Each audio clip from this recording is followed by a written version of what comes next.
It looks as modern as tomorrow, but Turilla was built in 1935. Its English architect, inspired by the French master Le Corbusier, built a Mediterranean-style villa. It's beautiful, but in rainy Hatfield, the years have taken their toll. Condensation can be seen on the walls. The once novel steel windows have rusted. When owner Hugh Small found his home was to be made a listed building, he felt it was the last straw. The obvious thing to do would be to fit replacement windows of a modern variety.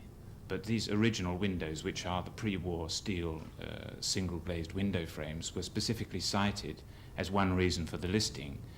And the people who were in charge of interpreting the listing told me that if it was required to double glaze the windows in order to improve the insulation, that replacement windows wouldn't be allowed, that it would have to be secondary double glazing.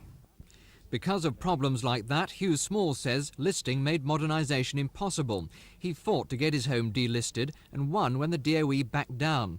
But the 30s Society say the decision's a disaster. It means anything can now be done to Turilla, including pulling it down. And they fear other listed buildings could be vulnerable. If this can be delisted, other things can be. And I dread to think we'll go back to the pre-war situation where any private individual felt he had the right to knock down whatever he owned, even if it was a great chunk of London. That's what it was like before we had the legislation we have now. Hugh Small argues that delisting saved Turilla because otherwise no one could have afforded to take it on. But 30s enthusiasts can now come to its rescue.